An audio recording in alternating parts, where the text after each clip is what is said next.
Two objects cannot occupy the same point in space at the same moment in time.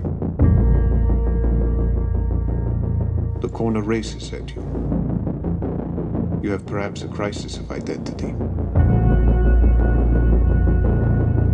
Am I a sportsman? Or a competitor? If you get into one of my cars, you get in the win. Slow. Enzo. You're going broke. How? You spend more than you make. So what do I do? Win the Multimedia, Enzo. Or you are out of business. This is a gun pointed at our head. You should assign me control of your stock. I have to have all the cards in my hand. Well, half the cards are in my hand. All of us are racers. It's our deadly passion. Our terrible joy. I wonder if we'll be back. How can I stay away?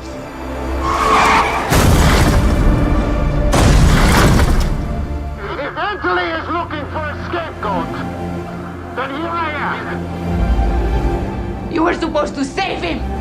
You promised me he wouldn't die! The father deluded himself!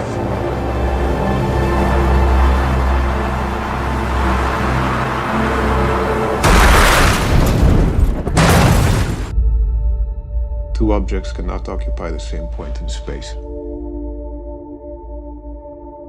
at the same moment in time. Enzo. Go beat the hell out of them.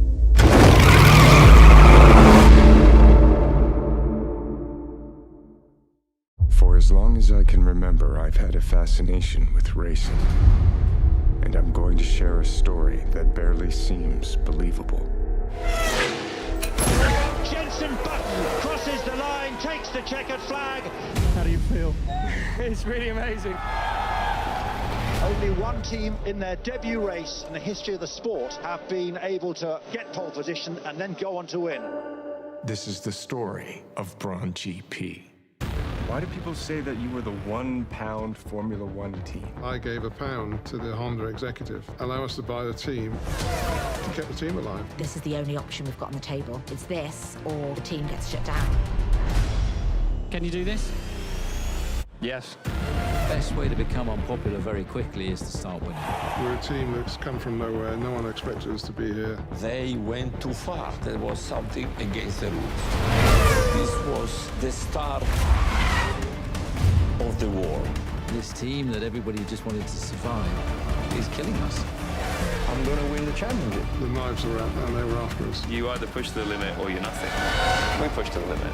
People believe in him because he looks innocent. Yet really behind the scenes, a smiling assassin. I think you're all smiling assassins. It was a really scary time. This is about survival. Formula One, once it gets into your blood, it'll never let go. Do you feel like Ross Brawn was the luckiest guy in the world? Or do you think he was really clever?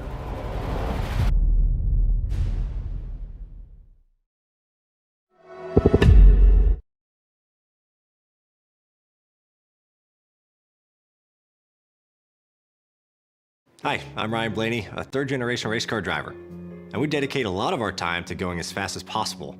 But when my grandpa was diagnosed with Alzheimer's, it was a very unexpected bump in the road for us. It's important to notice if older family members are acting differently, experiencing problems with their memory, or having trouble with routine tasks. Early detection of Alzheimer's can give your family time to explore support services, make a plan for the future, and access available treatments. If you or your family are noticing changes, it could be Alzheimer's. Talk about seeing a doctor together. Hey guys, this is Matt Hagan, 3-time funny car world champion, and you're watching Drafting the Circus.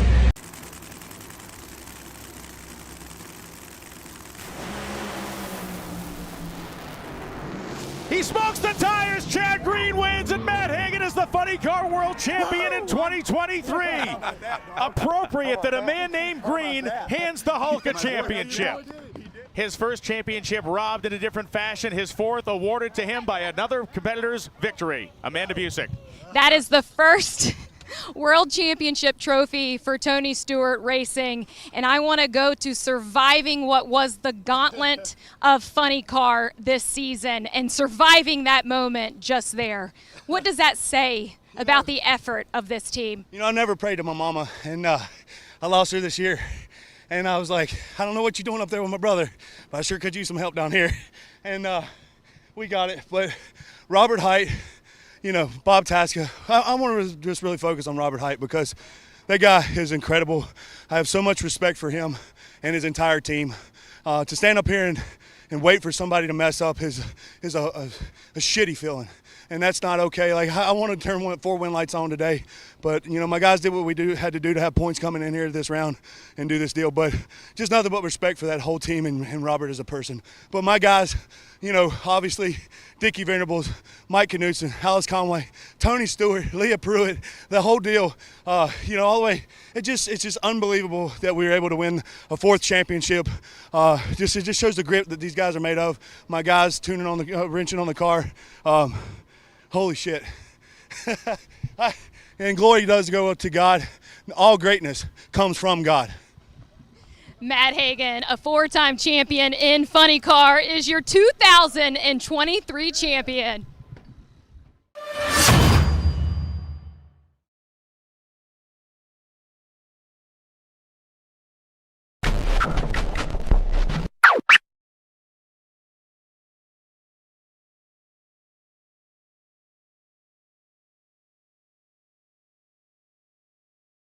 Driver, start your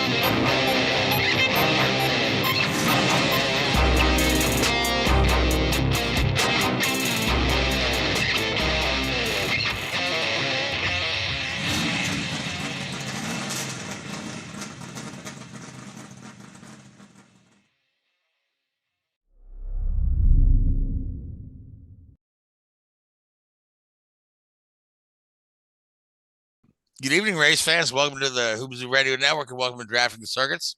My name is Frank Santarossi. I'll be your host for the next hour as we talk about this past weekend in racing, and there wasn't much to talk about, honestly. But joining me, Richard Eden. How are you, buddy? I'm good. Yourself? Oh, doing well, doing well. So, again, hats off to our sponsors of the Ferrari film, the Brawn, the Impossible F1 story. And we're going to talk about that a little bit tonight because I got a chance to watch about the first half of it, as well as Alzheimer's early detection and Luis Torres Multimedia.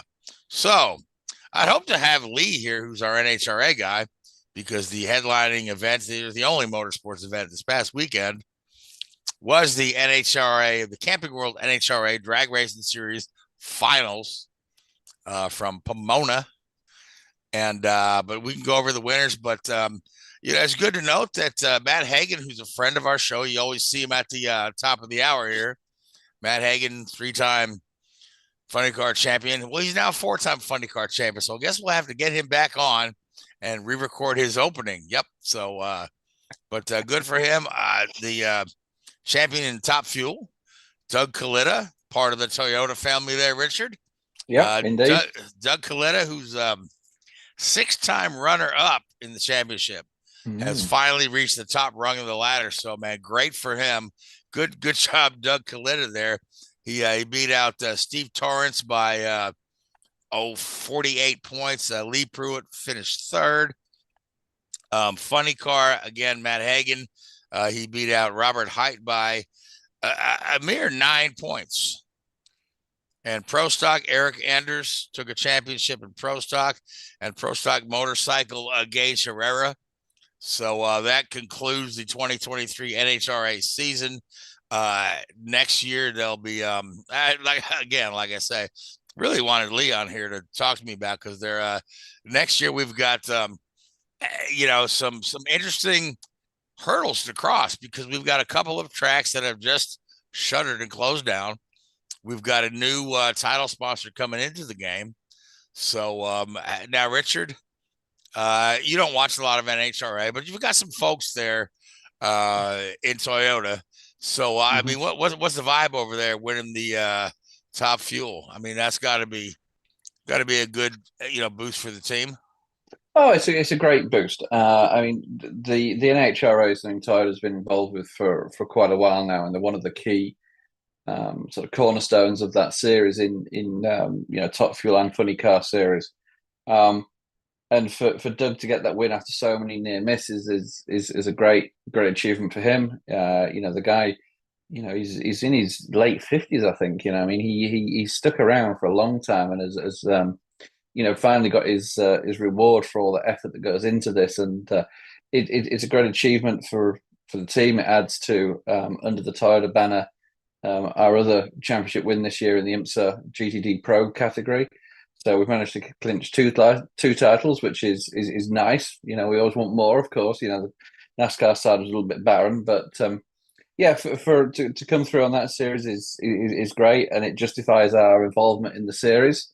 And it's different from a lot of other forms of motorsport. The accessibility of it, the pure attack on the senses when you go to these things. I've spoken a number of times on this show about people should get down to one of these events. There's something else. To see these cars and these vehicles do their thing is pretty phenomenal. For Doug to win that, I think he hit almost 330 miles an hour on his championship winning run.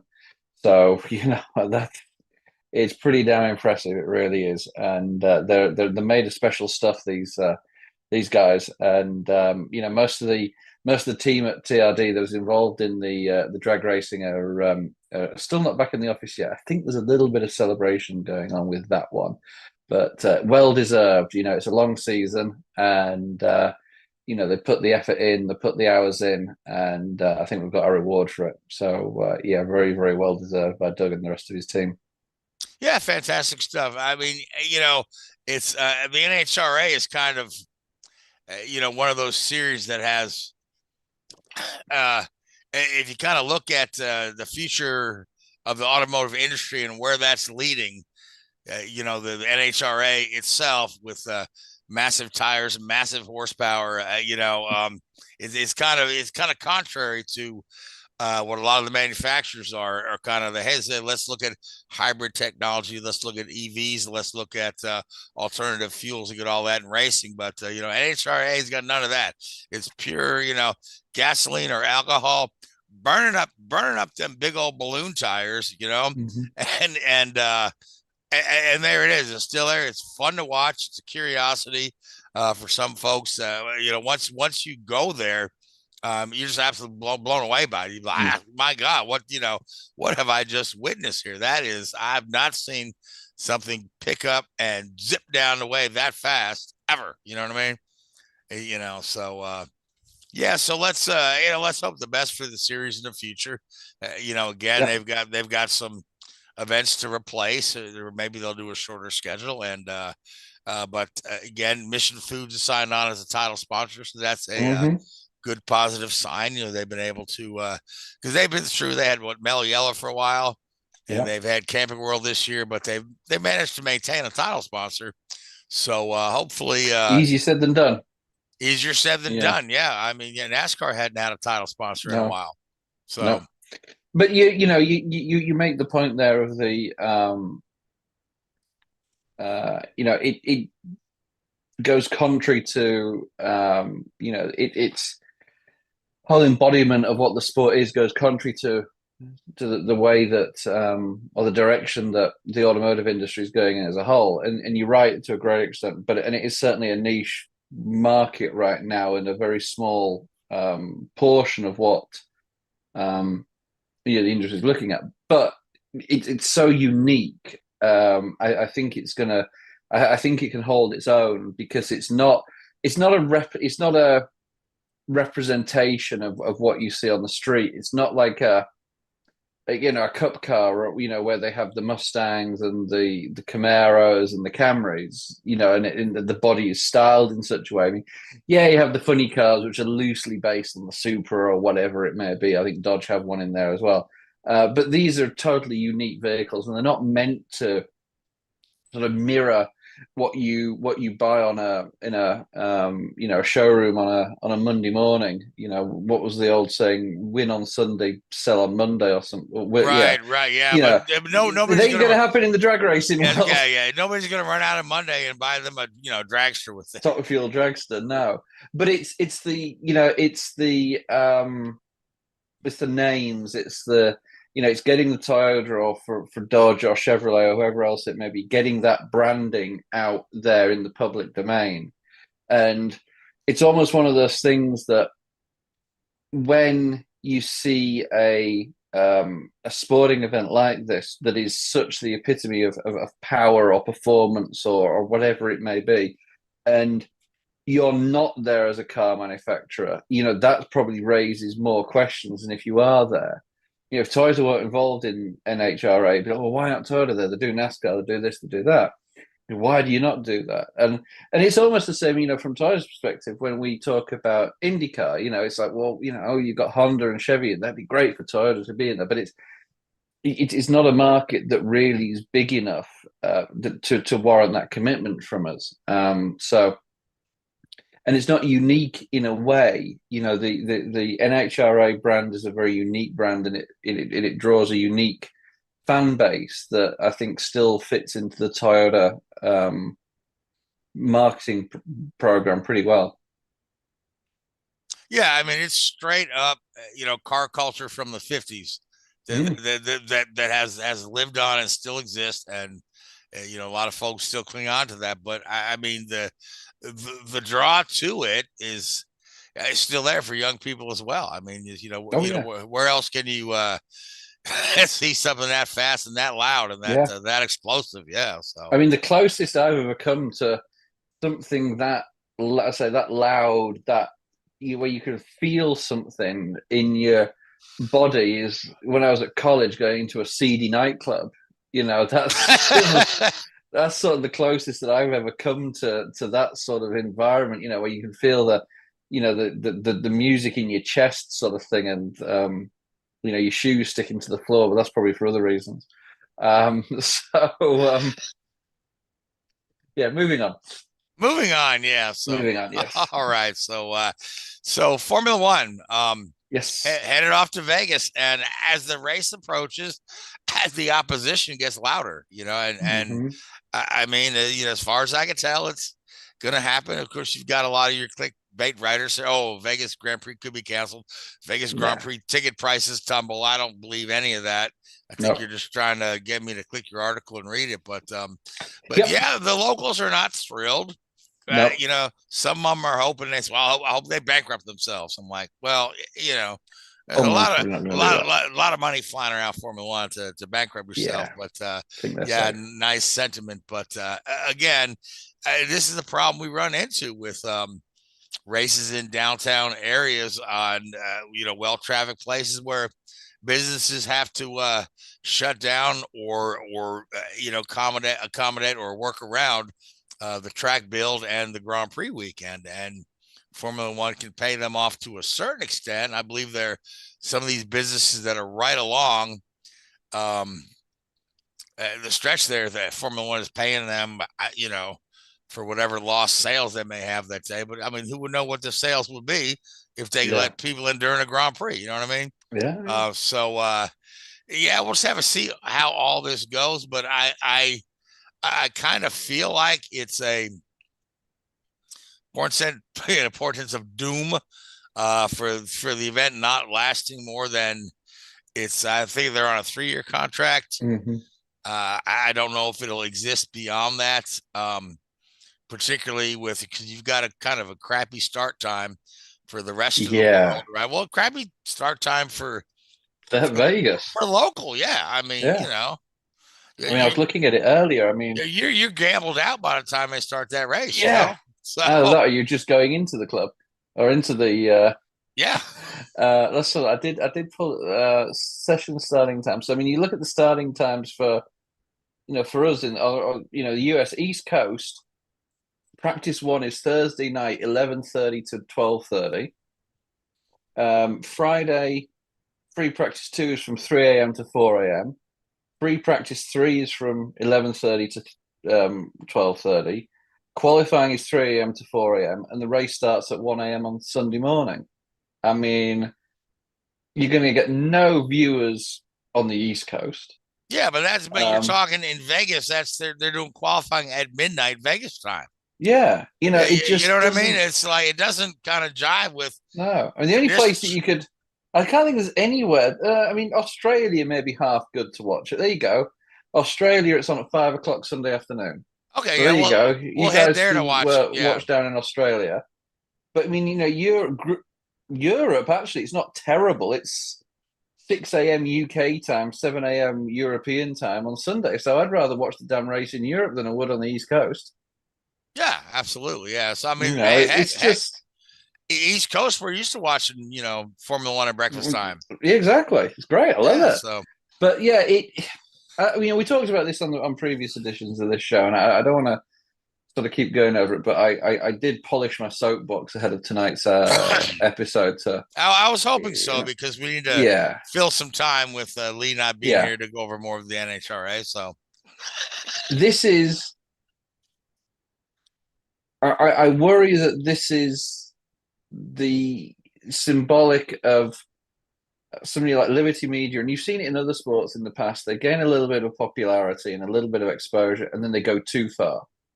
Like, oh, great, we've got all this, you know, all these, you know, millions of new viewers in the US through the Drive to Survive stuff, and the like. It's great, you know, it's fantastic. Don't get me wrong, that is a brilliant achievement, and the money involved in Formula One now, the value of the teams has exponentially increased over the last few years. There's real money coming into the sport, and you know, you don't. When was the last time we heard of a team going bankrupt? You know, 2 or 3 years ago now, which is great for the sport, great for the people involved in it on the team level, and it shows what a great job Liberty have done on that side of things. But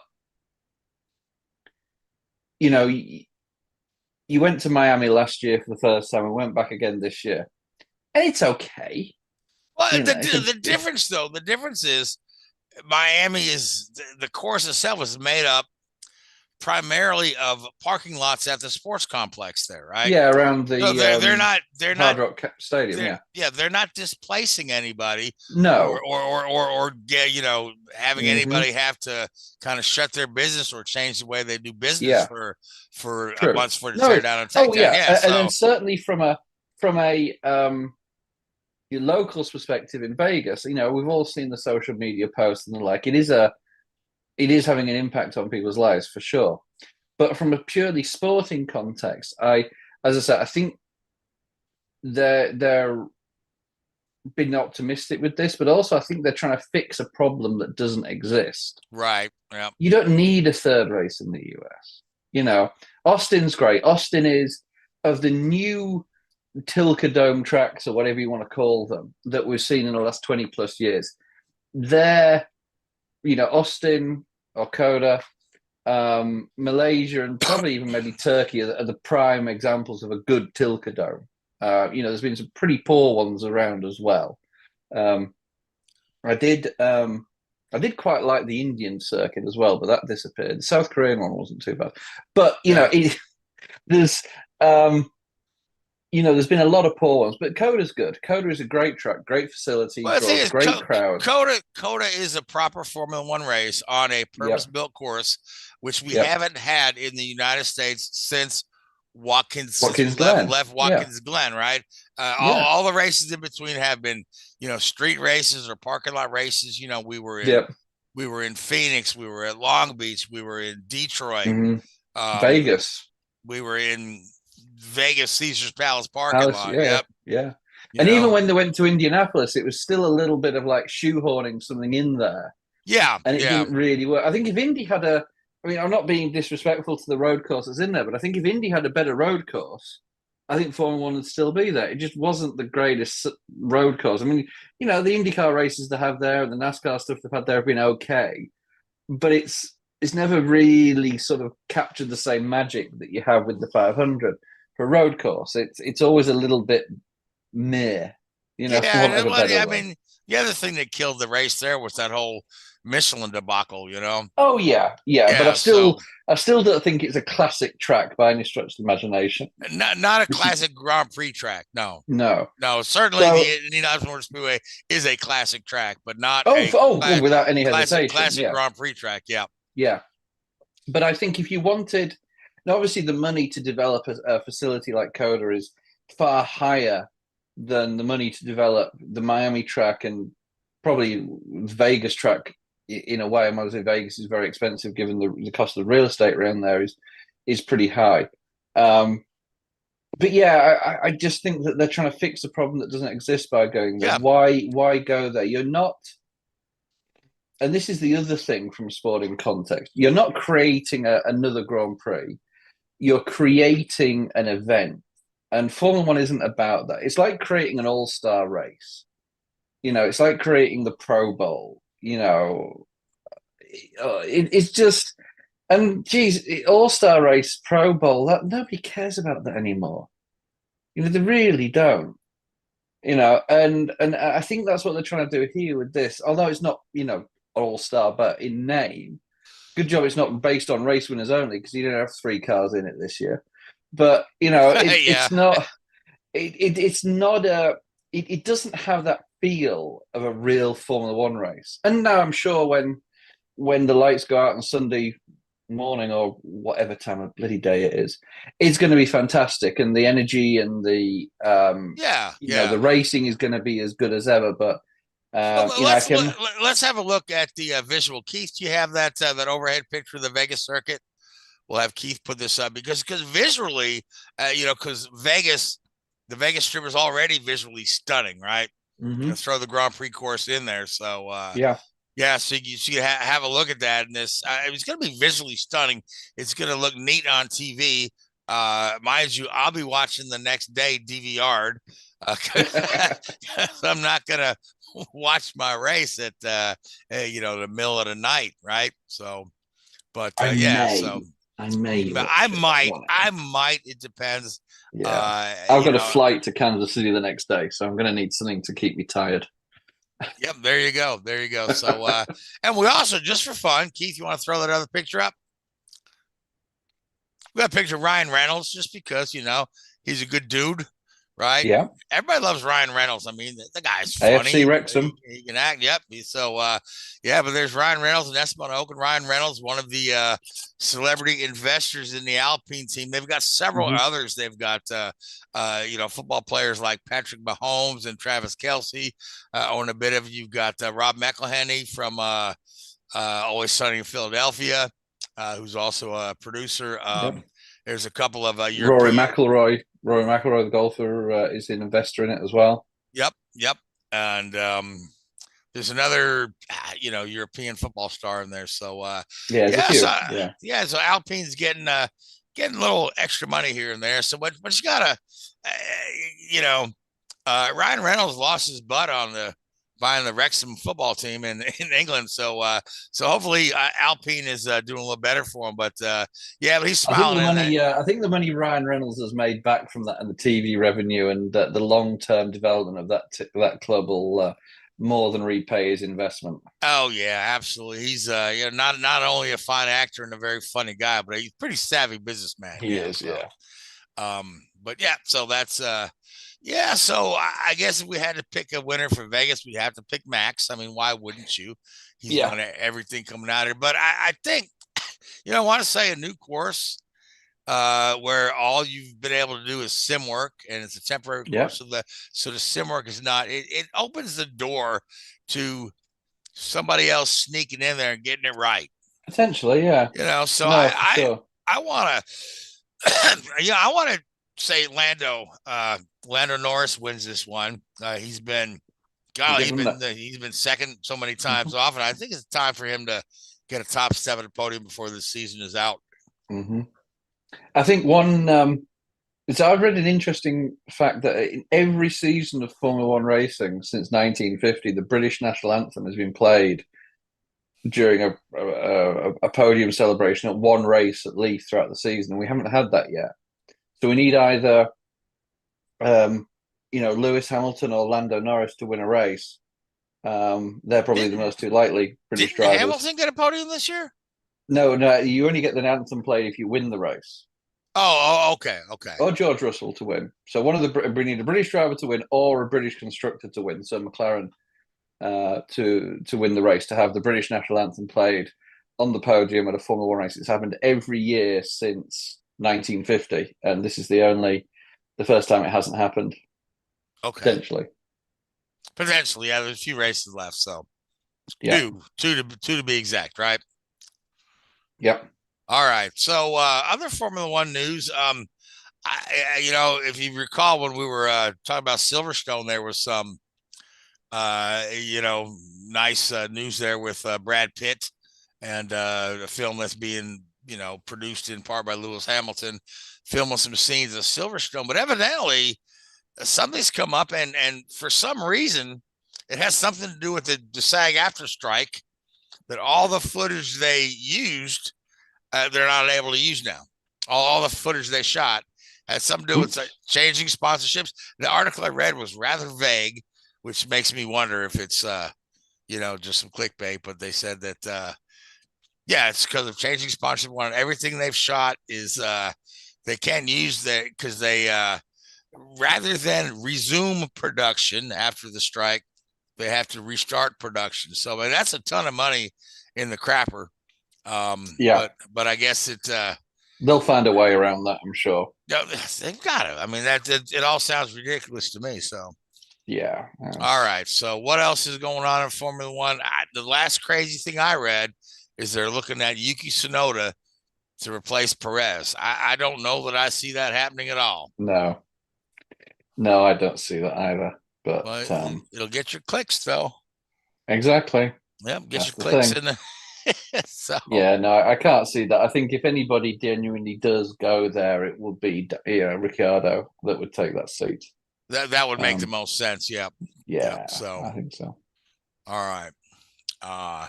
I still see Perez in that, at least starting the season there next year. Unless something drastic happens between now and and it is Formula One. Who knows? Obviously, you remember. Rosberg suddenly quitting after he won the title in 2016. These things happen. Something like that could happen that we know. There were rumors of Perez going to retire after Mexico. Yep. So I think that was wishful thinking. I think that was probably Helmut Marko spreading those rumors. I think. Yeah. So all right. So while we're on Formula One, if you hadn't had a chance to log into Hulu and take a look at this Brawn documentary, right? I've watched part 1 and part 2. It's 4 parts, 1 hour each. So I'm about halfway through, but it chronicles the 2009 season. And if you recall, that's the world was in a financial crisis, and Honda hadn't been doing great in Formula One leading up to that. So they decided to just pull their support of, or just pull out of Formula One. And they had already brought Ross Brawn in 2008. And Brawn made the decision then that the 2008 car's crap, don't worry about it, get through the season. Immediately started working on the 2009 car. So now they're ready to go over 2009, no Honda, right? But they've got a great idea for the car. And that great idea was they looked at the new regulations coming out for 09, and they came up with the idea of the double diffuser, right? Because it said there were some regulations on the diffuser, but nowhere did it say, well, you couldn't have 2 of them. And, Toyota and Williams also exploited that rule. They just didn't do it as well as the car Brawn had ready to go. So, but with Honda out, Honda basically told them, shut off the lights, lock the doors, tell everybody they're fired, right? Well, it turns Turns out under British law, you've got to pay people 3 months of severance if you're going to there's various. Yeah, you're gonna do that. So that bought Brawn and them some time, and they come up with the idea of the management buyout of the team, and then they, they went on with a shoestring budget, but they had fantastic car, which won in his debut. And I don't want to ruin the story for anybody, but it's a matter of most people know the story on that one. It's a matter of public record. Yeah, they went on to win the championship, but they've got some phenomenal folks in this thing, and they've got many. They've got all the principals from the Brawn team. They've got a lot of the other Formula One team principals from the other teams, including Ferrari and Red Bull and whatnot. They've got Bernie Ecclestone in there. They've got Max Mosley and some archive footage. And they've got both Rubens Barrichello and Jensen Button in there. And the whole thing is hosted by Keanu Reeves, who's, best known for Bill and Ted's Excellent Adventure. Right. and then that Matrix thing. Right. Yeah. And what's his other big one? John Wick, isn't it? John Wick. Right. Yeah. So, yeah, but he's a race fan, and but he does a great job interviewing these guys. He really does. So do yourself a favor and watch it. Take a couple nights if you need to, because it is, it's a 4-hour commitment to watch the whole thing. But if you're a race fan, if you don't remember all the ins and outs and all the details and all the struggles this team went through to really do the impossible, it's an amazing watch. So my understanding of the situation, which may be slightly different from reality and slightly different from what the show said. I haven't seen it yet, so I do certainly want to watch it. So, as you rightly said, there was a board meeting in Japan at the end of 2008, and they decided to pull the plug on their Formula One program. And yes, the employment laws in the UK mean it's a lot harder for them just to pull the plug. There's lots of severance packages, there's lots of contracts have to be paid up. Mm-hmm. Absolutely. Yep. So it's not that easy. Now, my understanding of the deal was that Honda actually funded the team through 2009. They put the funding in place for that. And there was a large number of the staff stayed on from when Honda announced they were pulling out through at least the first race of the season. Maybe it was the flyaway races as well. Then at that point, the severance period has expired, and they did let a large number of people go, which was a bittersweet thing. They let half the people go. They had to kind of see what's the minimum amount of people we could run this team with, because then they had to let everyone else go. And it was after the second or third race of the season. Yeah, it was very early in the year. It's a bittersweet thing. They've just won 2 or 3 races, and now they're letting a lot of people go. But a lot of the funding that you see was directly from Honda, and they paid for 2009. So in a way, they paid for a car to win a world championship with a Mercedes engine in the back of it. But ironically, but I think that the deal had Ross and them having to pay it back in some form. Well, I think the sale to Mercedes involved that. I think Honda. Mercedes wanted their money back. They also got Richard Branson on board, who's also in the program. That was a very strange deal. That one at the time, I remember talking to some of the guys there. It was like, because Richard Branson, obviously with the Virgin Group, a globally recognized brand, with his music label, his record label, the airline. There's banks in the UK. There's cell phone companies in the UK. The Virgin Group is one of the largest multi-corporation entities in the world. And he halfway through the year, I think it was, started to put some money into the team through sponsorship. And then at the end of the year, there's a lot of speculation that he was going to buy the team, or it was going to become the Virgin team. And he ended up going to, the small back market team that became a Russia and the like of that. So it was all very strange, that part of the deal, because I think, I said, when Mercedes wanted to buy into the team and buy the team out and become a works team, there's obviously that didn't really leave anywhere for Branson to go, because Mercedes didn't want Virgin as a title sponsor. They had their own name and they wanted to bring their own people on board with Petronas and people like that. So, it was a slightly strange sort of situation. I don't think Virgin paid particularly much to get their name on the side of that car. No, it was rather modest from what they were saying in the program. Yeah. Yeah, it wasn't much from what I remember, and but it helped them out because they didn't have a lot to work with to begin with. So. No, it certainly got them through, and that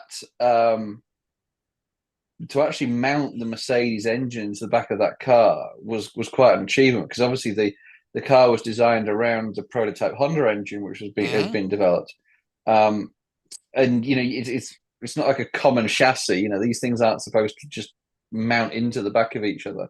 And there was rumors, and I don't know if the show touches on it, because I say, it does. It does.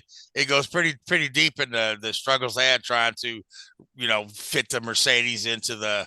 Did they discuss the Ferrari engine at all? Because I know that was the first thing Ross went to when this was all starting to materialize. Ross, from my understanding, went to Ferrari and said, "Hey, can we do an engine deal?" And Ferrari were open to that, but it wouldn't physically fit in the car. And it was that point that they went to Mercedes. Now, I don't.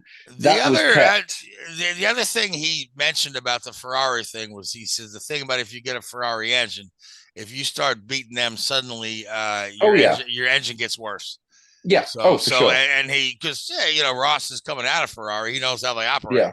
So they touch it. It's very detailed, and they also get into a lot of the politics of F1 at the time, because if you recall, that you had the Formula One Teams Association banding together, threatening to break off and start their own series because they weren't happy with the way Bernie Ecclestone and Max Mosley were handling things. So just a really interesting season in Formula One. And I'm so glad that these the filmmakers have put this together, right? Because I lived through it. I was aware of it, but I wasn't aware of all of the detail that's in there, and I'm learning a lot of neat stuff. So, I'm looking forward to watching it and probably recognize a few faces from back in the day. When I was there, but it was a great achievement. Probably one of the biggest underdog story. Well, people say underdog again. There was money. It wasn't like they had no money and people volunteering to do it. There was genuinely, money out there involved in it. It wasn't like I had zero budget. It just, to achieve what they did with a limited budget was phenomenal. And I think what happened was when they started to realize that this is actually a serious championship contending organization. I think money did flow into the team through some other channels, should we say, to keep them going, to make sure they could maintain that championship push throughout the rest of the season. And whether that was from Mercedes when those deals and negotiations were starting to take place, or whether they were from some of the other routes, I'm not 100% certain. That's probably in the part 3, which I'll be watching later. Maybe. Okay. There's a lot of, you mentioned the politics of the sport. Back in the day, especially the 90s and early 2000s, there was a lot of money exchanging hands in Formula One to keep teams afloat. That was a little bit off the record, and wasn't always written down in the books as to where that money came from. One of the famous stories is if you go into the Williams Heritage Museum at their facility in Grove. The vast majority of those cars are owned by Bernie Ecclestone, because even when Williams was successful in the 90s, they didn't have a load of money, and they'd often get sort of 3/4 of the way through the season, and Frank would go to Bernie and say, "Look, I'm struggling to make it through the end of the season," so they'd either get their FOM money, their championship money early, or Bernie would buy one of his heritage cars for 5 times its face value just to keep the team afloat. It's the So same there's thing. lots of that sort of stuff. Yeah, going on. it's the same thing Tony George did with the early IRL. He was helping out of his own pocket or out of the Holman family savings, funding some of them teams to keep them on the grid to keep that series alive. So, yeah, but by all measures, Formula One is doing well now. Oh, know, yeah. But No, yeah, no, but you- but 2008, yeah, that was a pretty harsh financial crisis all around. You know, not just for motorsport, but for banking industry, housing industry, investment industry. Yeah, so. Mhm. And in a way, that was also the beginning of the end for Toyota's entry into Formula One, because they didn't really have anybody to compete against. Yeah, there was obviously the manufacturers in there, but that rivalry between Honda and Toyota was massive domestically within Japan. And when Honda made that decision to withdraw, Toyota were a little bit like, well, who are we trying to beat? Yeah, we could win, we could be competitive, but in Japan, in the Japanese market, they probably got as much exposure from beating Honda as they would have done from winning a championship. So yeah, that was probably the start of the decline for Toyota, because they pulled out at the end of 2009, I think it was, or maybe they made it to 2010, I can't remember. But certainly pretty soon afterwards, they pulled out as well.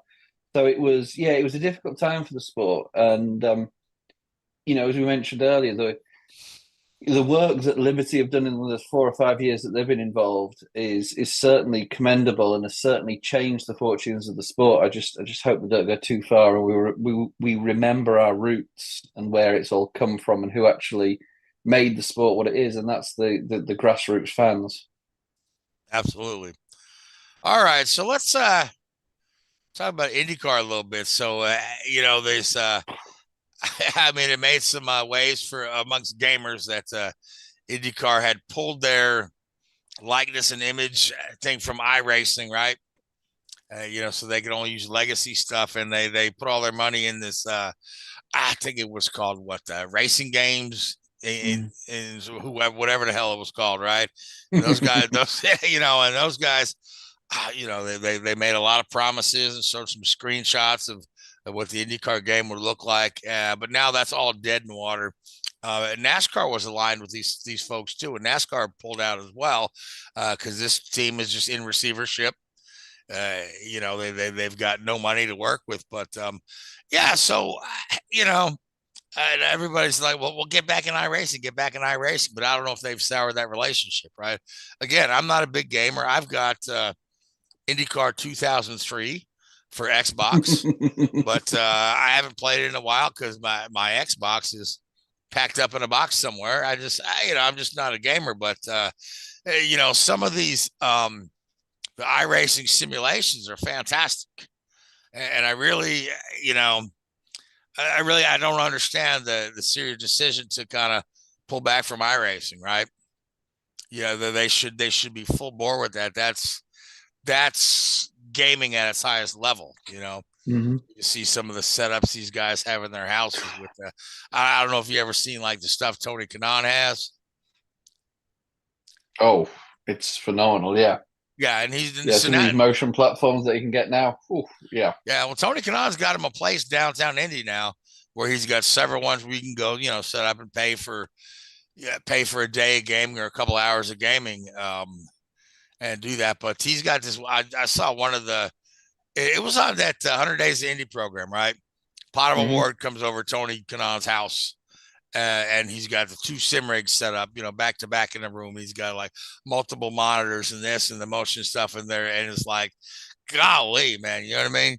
That's probably as close you get to the actual IndyCar simulator, without doing that, or close you get to being in the actual IndyCar. Of course, these are two guys.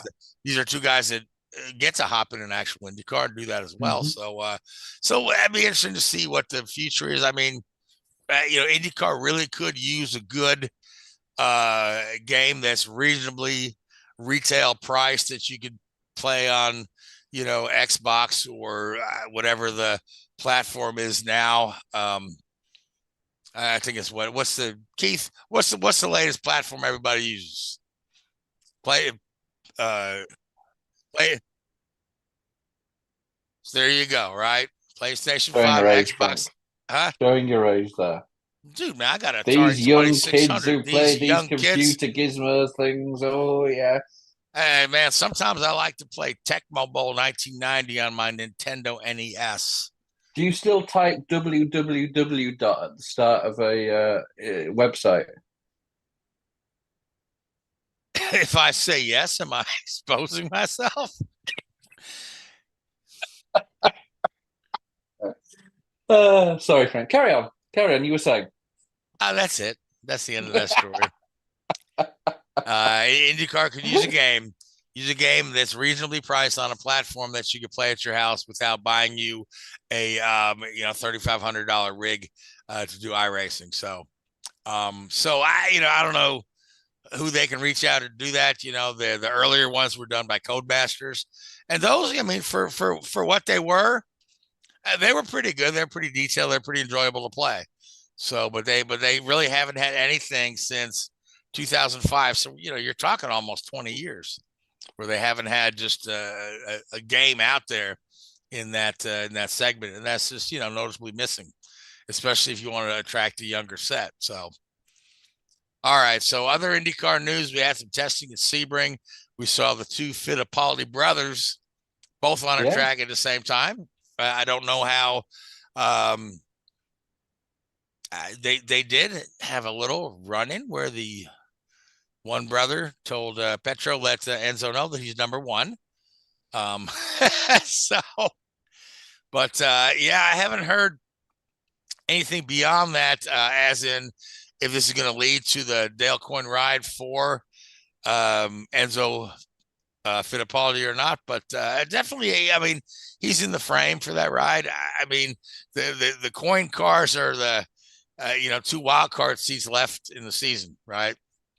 That haven't been spoken for, right? Like I say, Stingray Rob is probably still in the picture because he's still got funding. Malukas is obviously gone from that team, signed with McLaren. He's already doing their social media videos with Rossi and Pato. Their little fun little things they do. We'll have to see how that works out. Otherwise, I did see that Andretti have announced they're going down to 3 cars. They're not going to be running a 4-car team. Yes, that's been speculated for a while, but now confirmed. And does it drop the car count? Actually, it doesn't, because Ganassi picked up one. Ganassi's running 5 this year rather than 4. So actually, for Honda, it's the same amount of engine leases available, right? Yeah. So how does this affect Andretti, right? Well, hopefully, positively, right? Because they have had some struggles, right? They've not had been able to run 4 cars and have all 4 cars be good since the middle 2000s, right? Since about 2004, I think they had all 4 of their cars win a race. And then this is back in the day. You're talking is Weldon, Dario, Brian Herta, and Kanan. Mm-hmm. But since then, I mean, when's the last time more than one Andretti driver won a race in a season? Did Colton Herta and Rossi win a race in the same season? I think so. I think last year Colton won 1 and Rossi snuck 1, and he won the late Grand Prix at Indy. He did. With the NASCAR doubleheader. Yeah. So, but this year, I mean, Kirkwood won a few, and then the other 3 were just there, just dismal.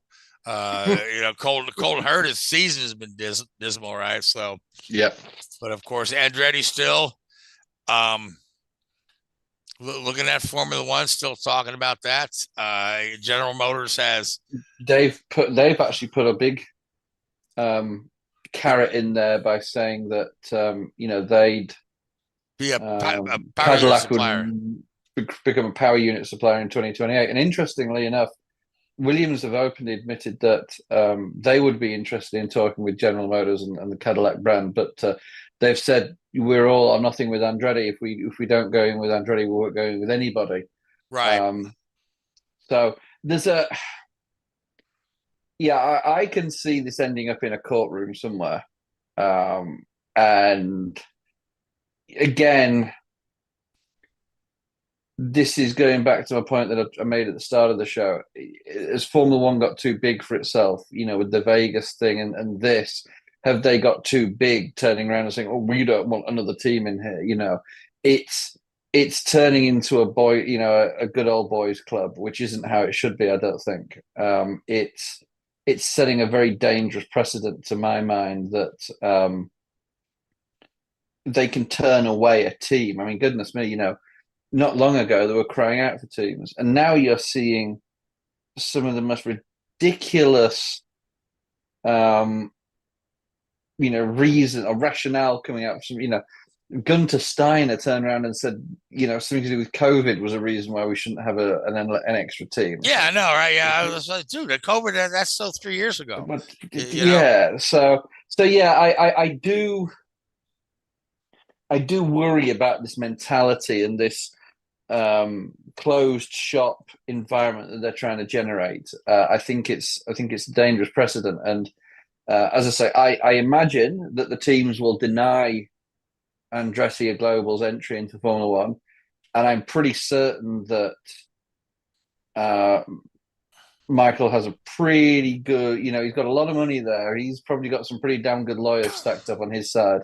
Oh, I'm sure he does. Yeah, to take this one all the way to, some pretty high court somewhere in some country in the world, and it. I don't know how that would work out. I don't know what the legal precedence for this is. I don't know the legality and the ins and outs of this, but I think it's setting a dangerous precedent, and I really do. Yeah. I wish they'd turn around and say, "Okay, yeah, come on in." I think it wasn't that not a good look for the sport. Yeah, not a good look for the sport. It's not that many years ago. You had teams like Caterham and Marusa in there, just filling the grid, right? And here's and what's that look for? Caterham. Okay. And Marussia. We say things different in America. Caterham. Anyway, so you have these Caterham. Good job. It's almost the end of the year, isn't it? Well, they haven't been in the sport for a couple of years, so. But anyway, here's Andretti coming in, with a lot of money, with a major manufacturer, checked all the boxes for the FIA, satisfied every condition they needed to satisfy for the FIA, right? And there's no reason for the teams to turn them away other than, they're petty. Oh, we don't want you, Spoiled brat syndrome. Yeah. Spoiled brat syndrome. Yeah. Or like Michael said, well, they think we're a bunch of hillbillies because we're from America, which, yeah. But yes. We're a bunch of hillbillies because we can't pronounce Caterham. Caterham, yes, that's the one. Yeah, that's the one with that had the nose on the car that looked like a dustbuster. It was great, wasn't it? Yeah. Oh yeah. It looked like a few other things as well. But anyway, that was moving on. It's not a good look, is it? It really genuinely isn't. You're getting all these new fans into the sport, and obviously it's getting exposure, and they talk about it during the race weekends, and then it's like, oh yeah, by the way, we're not doing that. It's like, what? Why not? It doesn't. Yeah,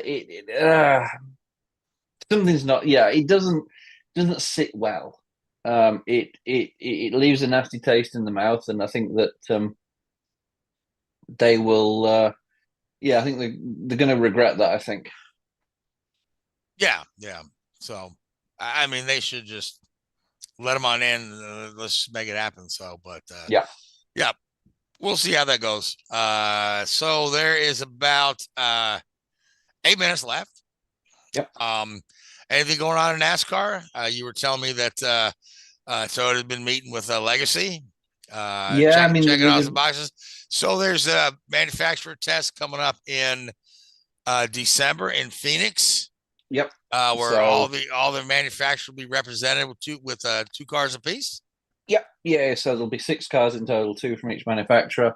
A lot of NASCAR aero work going on. It's pretty common to have that these days. The teams will go to a test, and NASCAR will bring, with this current generation car, new specification splitters, new specification diffusers, spoilers, stuff like that, so that they can get a feedback from the teams on the aero package and feedback from the drivers, and they sometimes NASCAR will turn around and say, right, we need you guys to run in a pack. And they mainly do that at the super speedways to get an idea on how the drafting performance works on these cars. But your wind tunnel and your CFD can tell you only so much. Eventually, you need real world track time with these vehicles to get an understanding of where they are. Yeah. So you told me Toyota is got a revised body style for the Camry for next year. I believe so. Yeah, the 2025 Camry was announced today, I think it was, by Toyota, and quite a striking new body profile. So yeah, go check that out. Pre-order your 2025 Camry, please. It keeps me in a job. And are Chevrolet or Ford planning any major? So Ford have a new body. Yeah, so Ford have a new body based on what they call the Dark Horse Mustang, or the Black Horse Mustang, or something along those lines. So Ford has a new body, which has some striking, what's the word? Front wheel arches, flarings around the front wheel arches. That's the most striking. It's pretty aggressive there. And every manufacturer tweaks their aero package year on year to reflect their commercial product. Right. Chevy will be doing the same with the Camaro. I think in the truck series, I think it's a standard body in the truck, and the teams just wrap it to make it look like their truck. I think all trucks are the same body. I may be wrong in that. I'm not 100% certain. I know, again, in the Xfinity series as well, they do their own body. But it's just reasonably regular that the teams will, or the manufacturers will, develop a new body. Very, very little aero design work in terms of the body structure comes from the of the teams now. A lot of the wind tunnel testing is actually allocated to the manufacturers, and they'll do that testing and then share the data and the feedback with the individual teams, and make changes to the body design. And there's a lot of work goes in the underbody, especially now with the new floor. I mean, in previous generation cars, the chassis and the engine and the steering and the suspension was all part of the underbody. Now there is a flat, a flat underbody piece with a diffuser, like a conventional race car. So there's less areas for the teams to try and gain an advantage, should we say, by manipulating some of the bodywork there. So on that side, we're still learning a lot about these next gen cars. There's still a long way to go before I think people optimize it, but they're getting a lot better. There's a lot of work going on by all the manufacturers. TRD's been pretty well established for a number of years now, in the way that they've supported their teams on this side. Chevy have really picked this up pretty aggressively in the last 2 or 3 years. They, as part of this push that you're seeing with Andretti in the Formula One world, that they're pushing their IMSA program, they're pushing their IndyCar program, they're pushing the NASCAR program. They've opened a new facility in Concord down here in North Carolina, which they're recruiting heavily for. And ironically, and I think they'd be the first to admit it, Ford probably have been the team or the manufacturer that's probably invested the least into NASCAR, and they just won all 3 championships this last year. So, what does that tell you? yeah. So, all right then. Well, so next week, happy Thanksgiving to y'all. We're gonna take that week off and not do a show the night before Thanksgiving. We'll be back on the 28th of November. We're gonna be on a Tuesday night, and that'll be our final show of the 2023 season. We'll go over Vegas, and we'll go over the where's the end of Abu Dhabi?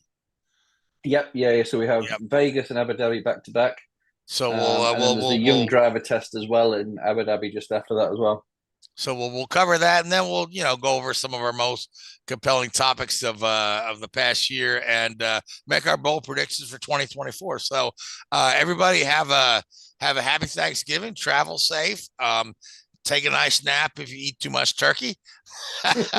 But I want to thank Sinister One Productions and Keith Hayes. I want to thank Hoobazoo Radio Network, Facebook Live, YouTube, and Spotify. I want to thank the Brawn film, Brawn, the Impossible Formula One story, the Ferrari film coming out, Luis Torres Multimedia, the Alzheimer's Association. And I want to thank you folks that tuned in and listened to me pronounce words to piss Richard off tonight. So anyway, we'll see you in a week. Until then, good night. Have a good one. Thanks for watching Drafting the Circuits. Make sure to follow Drafting the Circuits on Facebook, Spotify, Twitter, and YouTube. Drafting the Circuits is a Sinister One production.